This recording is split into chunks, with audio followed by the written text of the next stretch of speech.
너무 재밌어. 또 내 맛 재밌어. 공부는 그냥 즐겁게 하셔야 돼요. 근데 즐겁게 하는 비결을 가르쳐 드릴게요. 비결. 자, 원래부터는 특히 내가 이제 이래서 자주 하고 싶은 이야기는 공부가 왜 즐거운가를 그걸 좀 이야기해 주고 싶어요.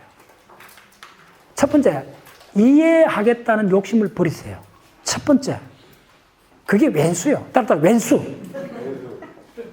나한테 와서 어렵다고 하는 사람들 딱 어렵다는 말은 뭐예요? 이해 못했다는 말이잖아요. 나는 박문호 박사는 어떤 강의라도 이해를 요구하지 않아요. 요구하는 것도 하나밖에 없어요. 내가 10년 동안 요구했던 건 따라서 암기. 암기 마시라는 거예요. 하나도 몰라도 돼요. 암기 마시면 돼요. 그럼 그 사람은 곧장 전체 다를 알게 돼요. 1년 내로.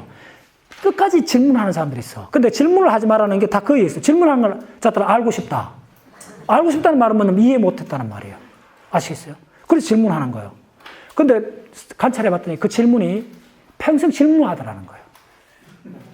평생 질문하더라는 거예요. 언젠가 질문을 스탑해야 돼요. 네. 질문을 어떻게 스탑하느냐 하면 그걸 통째로 암기를 하고 나면 이해하는 데는 10년 걸릴 수 있어요. 암기는 하루만 돼요. 그 하루를 투자를 안 하고 10년 동안 고민. 우리 박자수 모토 알잖아. 10시간 고생할래? 10년 헷갈릴래? 대부분 놀랍게도 10년 헷갈리는 길을 가는 거 보고 내가 이 운동을 시작하는 거예요. 근데 왜 10년 헷갈리는 길을 가느냐 하면 그 사람들 입장은 뭐냐면 이해해야 안다고 생각하는 거예요. 잘 들었어요. 틀렸어요. 정확히 틀렸어요. 이거 이해되는 거 하나도 없습니다. 자, 닐스 보아가 이해해서 이걸 정했나요? 이거, 이 위대한 거 이해해서 나왔나요? No. 막다른 골목으로 몰려갖고 이렇게 하자고 한 거예요. 자, 막스 플랑크도 이해했으면 죽을 때 그걸 자기가 다 이해하고 그걸 인정하고 갔을 거 아니에요. 마지막 죽으면서도 인정을 안 했는 거예요. 왜? 자, 따라서 이해 못했다. 이게 뒤에 가면요. 소식을 다 풀어놓고 그 사이 함수가 뭔지 과학자들 논쟁이 붙어갖고 도저히 안 돼. 한 사람 자살해버렸어요. 입에 거품 물고 이해하려다가. 자, 따라서 이해하려다가 죽는다. 네, 죽어요, 사람이. 그래서 리처드 파이만이 그 유명한 이야기가 있어요. 물리학도 항상 하는 이야기 있어요. 양자역학을 이해했다는 것은 완전한 거짓말이다. 자, 따라서 양자역학은 이해할 수 없다. 이게 모든 물리학자들이 갖는 거예요. 양자역학은 이해되는 것이 아니고 수식으로 보여줄 뿐이에요. 그리고 이해될 수 없는 이유가 뭐냐면 우리는 원자의 세계를 들어갈 수가 없어요. 왜 들어갈 수 없는지 이야기 드릴게요. 원자의 세계에 일단 들어가면 그거 들어가는 논리 구조는 우리의 일반적인 논리 구조가 아니요. 우리가 이해했다는 것은 우리가 거시적으로 언어를 쓰고 이렇게 살면서 인간적 상황 속에서 이해라는 말이 나오는데 양자역학 속에 들어가면 그 논리라는 게 인간적 세계의 논리가 아니라는 거예요. 그 논리는 오직 수학으로서만 보여줄 수 있는 뿐이지 우리가 이해할 수 있는 게 아니에요. 그래서 양자역학을 이해했다는 건 거짓말이라고 그러잖아요. 그건 이해하는 게 아니라는 거예요. 그래서 따라 자유롭다. 네. 복선 연습할 거 없어요. 유일하게 할 건 안면하시면 돼요. 대가들조차도 이렇게 두자고 했으니까요. 이게 사실은 나중에 마지막 철학까지 갑니다. 이게 단순한 비유가 아니고 우주론 끝까지 갑니다. 그게 바로 멀티 유니버스 이야기입니다. 마지막 가서는 정말 나는 이런 게 뭐냐면 식스센스 그런 이야기가 비슷해요. 식스센스 영화 뭡니까? 귀신을 찾아 추적하다가 봤더니 자기가 귀신이었잖아요. 그런 이야기예요. 통째로 위에 올라가면 판을 확 뒤집어 버려요. 예. 그래서 여러분들이 그냥 이 거시세계에서 살았던 걸 갖고 끝까지 추적하면 반드시 끊어진 다리가 나와요. 반드시 끊어진 다리가 나와요. 그건 우리의 논리가 아니에요. 우리가 사는 이 거시세계의 논리가 아니에요. 그러면 거시세계의 논리하고 거대한 세계의 논리하고 미시세계의 논리가 어떤 식으로 되어 있는가? 그 과정이 닐스 보아가 평생 마지막으로 했던 그게 상보성 원리입니다. 그 상보성 원리를 이해해야 되고 그 다음에 넘어가면 이 논리가 아인슈타인하고 닐스 보아의 전쟁은 아직도 끝이 안 났어요. 무서운 이야기입니다. 그 두 거장이 평생을 싸웠던 그 이야기, 그 다음 시간에 이야기할 건데 그 이야기가 실제로 제가 봤을 때는 지금 또 일어나고 있는데 이 이야기는 최종 어디서 성공하느냐 하면 지금 우리 우주는 아니요. 솔직하죠. 네. 멀티 우주를 상정해야 돼요. 네. 지금은 사실은 내가 멀티 우주나 그 평형 우주를 거의 과학에서 강의를 안 했는데 지금은 과학계에서도 정통 과학 하는 쪽에서도 서서히 글로 그쪽에 문을 열어야 되지 않느냐 쪽으로 점점 가고 있어요. 지금 이걸 그래서 양자역학 역사를 꼭 반드시 공부를 해야 돼요. 이 사람들이 바로 100년 전에 지금 우리가 이 멀티 유니버스를 고민하고 있는 이 시점하고 거의 같아요. 이 사람 100년 전에 바로 1920년대, 지금 1919년이잖아요. 1920년도에 이 사람들이 싸웠던 이 이야기는 사람 자살하고까지 이 정도로 치열한 이야기입니다. 그 이야기가 바로 실제론입니다. 닐스 보아하고 아인슈타인이 끝까지 물고 넣었던 그 목숨을 건 싸움의 그 본질이 뭐냐 하면, 여러분들은 뭐 주사위 놀이 하는데 그 이야기를 넘어서는 겁니다. 그걸 지금 그 양자역학 백년사, 그 지금 소개해주는 그 책, 진짜 대단한 책입니다. 굉장히 잘 쓴 책이에요. 상도 굉장히 많이 받아서 그 책이, 그 과학자가 그 책 하나를 쓰기 위해서 모든 걸 다 조사를 했어요. 그래서 마지막 두 챕터에 닐스 보아하고 아인슈타인의 그 논쟁의 마지막 귀결점이 뭔가를 이 사람이 명쾌하게 많은 이야기를 했어요. 그 결론이 뭐냐면, 로컬리티 문제입니다. 그 좀 뒤에 이제 일반 상승까지 연결되는데, 결론은 뭐냐면, 두 가지 중에 한 가지를 포기해야 돼요. 그 벨 실험에 의하면. 그 엄밀한 실험입니다. 벨 부동식이, 그게 부동식이 깨지려면 그 실험의 결론이 뭐냐면, 아인슈타인이 이야기했던 두 가지 조건 중에 하나가 포기를 해야 돼요. 그 두 가지 조건 하나가 뭐냐 하면, 로컬리티를 포기를 해야 된다는 거예요. 그쪽으로 자꾸 기울여져 있어요. 로컬리티를 포기한다는 말은 뭐냐면, 우주 전체가 다 연결되어 있고, 우리 우주를 넘어선 다른 우주까지 상정하면 바로 슈레딩거 캣 문제들이 다 해결이 된다는 거예요. 지금 그까지 와 있어요. 그래서 내가 왜 이 지금 137학년 11년째 강의에서 이 양자역학 역사를 강의하는 걸 깊이 생각해 봐야 돼요.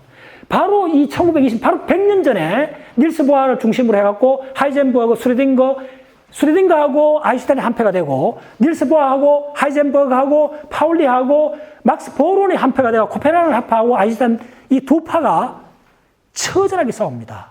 어느 정도냐 하면 그 책을 읽어보면 섬찟할 정도로 싸웁니다. 마지막에 프린스턴 고등과학연구원에 아인슈타인이 있을 때 닐스 보아가 찾아와요. 하도 그 논쟁을 많이 하고, 이제 그걸 논쟁을 안 올려요, 서로가.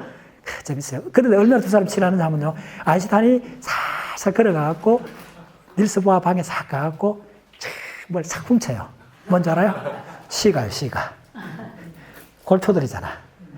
아인슈타인도 담배, 관련 담배 좋아하고, 다 그때 대가들은 담배를 좋아했어요. 그 담배 없으면 얼마나 그래요. 그래, 그 발각돼갖고 둘이가 막 웃고 하는 장면도 나오는데, 그거는 인간적인 측면이고, 굉장히 모든 사람이 친해하는데도 이 학문적으로는 그 사이에 있던 어떤 사람 자살까지 할 정도로 이건 너무나 유명한 사건입니다. 근데 제가 그걸 쭉 봤을 때는 느낀 게, 이 게임의 아인슈타인하고 닐스 보아, 양자 세계하고 상대성 세계의 이 싸움은 지금 우리 우주로서는 해결이 안 될 수도 있다.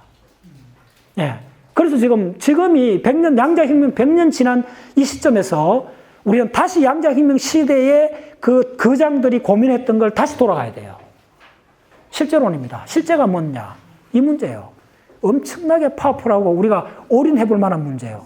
그 출발점은, 그건 아무나 이야기할 수 없어요. 반드시 양자역학에 거쳤던 이 모든 단계를 여러분들이 다 거쳐야 돼요. 그 거치는 길은 바로 이 숫자를 다 암기해야 돼요. 이 숫자를 다 암기하고 이 수식의 위대함을 온몸으로 느껴본 사람만이 그런 이야기를 할 자격이 있어요. 미니멈. 그 정도로 안 된 사람이 양자의 파라독스 이야기하는 건 넌센스예요. 그건 진짜 웃기는 이야기예요. 네. 그렇게 하는 게 아니고 반드시 그런 세계가 있어요. 하기 위해서는 반드시 여기 있는 역사, 요가 있는 이 모든 대가들의 고민을 같이 해야 돼요. 같이 하고 여기 있는 수식, 특히 이 숫자들을 다 암기하세요. 그래서 그러면 이 라드포드의 원자 모델이 그때 모든 대가들이 왜 틀렸냐고 즉각 이야기할 수 있는 걸 또 우리도 내가 그 당시에도 틀렸다고 이야기할 수 있어야 돼요. 그건 틀렸어요. 그러면 또 막스 플랑크가 노벨상까지 받으면서 양자의 문을 열었는데 본인은 죽을 때까지 그걸 인정을 안 했다는 그 세계를 이해를 해야 돼요. 나라도 그걸 인정을 못 해요. 고전 물리학 세계에서는 이거 있을 수 없는 일들이에요. 그래서 양자역학을 이해했다는 것은 거짓말이에요. 이해할 수 있는 세계가 아니요. 그래서 양자역학은 초등학생도 할 수 있어요. 이해하셨나요? 핵심이 그거예요. 그래서 혹시 이 강의를 듣다가 어렵다는 걸 내가 뭘 어려운 줄 알아요? 여러분들이 어려운 거는 이런 추상적 세계가 아니고 분수 계산을 못해서 어렵다는 거예요. 그래서 내가 이번에 특별 섹션을 만들 거예요, 아마. 분수 계산, 지수 계산, 익스포넨셜 계산, 요거 아무리 해도 4시간이면 더 이상 할 거 없어요. 4시간이면 저한테 하면 1시간이면 끝나요. 그거만 내가 특별반 몰라갖고 제가 물을 쌓아서 내가 그거 지금 만들 거예요. 하여튼 자, 오늘 마무리하면서 그 조별 모임 듣고 저녁도 먹어야 되니까 내가 아무래도 6시 반까지는 안 갑니다. 자, 다시 오늘 강의하는 거 따라서 요약하면 자, 항상 요약하면 있습니다. 자, 뭐냐면, 자, 다시 한번 이걸 1분 만에 요약해 드리겠습니다. 자, 따라서 자연과학에서 가장 위대한 4명의 거인을 만나야 돼. 갈릴레이. 갈릴레이가 왜 위대하냐?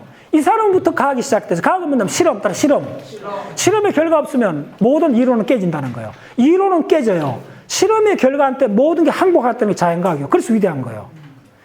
아무리 자기가 믿는 거 있더라도 실험이 그쪽을 손을 안 들어주면 다 버리는 게 자연과학이에요. 그래서 이 실험의 깃발을 든 사람이 바로 갈릴레오. 두 번째 누구냐면 뉴턴이요. 뉴턴은 모든 세계를 만든 사람이에요, 사실은. F=ma. 그 다음에 맥스웰이요. 맥스웰은 어렵습니다. 맥스웰은 왜 해야 되느냐 하면 전자기 파동이요. 빛의 본질을 끝까지 물었던 사람이요.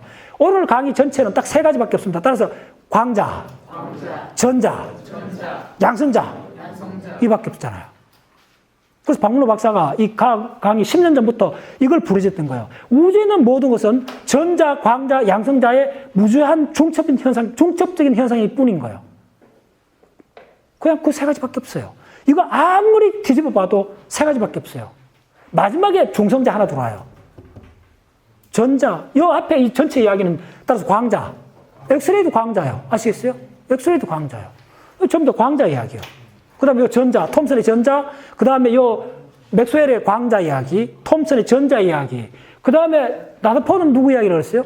양성자 이야기요. 아시겠어요? 알파, 양성자, 코아, 양성자 이야기요. 그밖에 없어요. 그 다음에 요거 와서 또 이야기 뭐죠? 닐스 보아의 이야기도 따라서 양성자, 전자. 이거 뭐가 있나? 딴 거 없지. 양성자, 전자를 풀었더니 뭐가 나왔어요? 에이, 빛이 나와버린 거야. 이해하셨나요? 자연과학은 아무리 뒤져봐도 전자, 양성자, 광자 이외에는 하나도 없습니다. 됐나요? 누가 자연과학을 어렵다 그랬어요? 누가 자연과학을 어렵다 그랬어요? 사기당하지 마세요. 자연과학은 전자, 양성자, 광자 이야기밖에 없고, 자, 이거는 전부 다 아들 자자예요, 자자. 따라서 입자. 그게 입자요. 됐나요? 이게 위대한 거예요. 입자요. 자, 입자는 따라 콩알이요, 콩알. 살알이요. 그럼 뭐죠? 입자가 우리가 할 수 있는 건 유일한 게 뭐예요? 따라서 카운트한다. 됐나요? 카운트한다는 밖에 없어요. 다시 말할게요.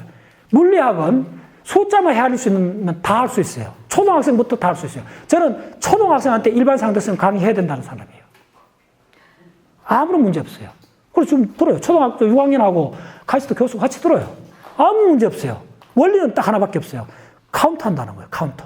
그래서 빨리 하고 싶은 사람은 앞으로부터 뭐냐면, 자, 수에 민감하자. 집에 가서 어떻게 하시냐 하면, 쉬는 시간에는 뭐 하시면, 하나, 둘, 셋, 하나, 둘, 셋, 하나, 둘, 셋, 숫자만 계속 해야겠어요. 그럼 연도나 숫자 나오면 금방 머리 똑같았어요. 하루 만에 좀 다 암기할 수 있습니다, 저는 숫자. 자, 따라서 숫자에 민감하자. 예, 수고했습니다.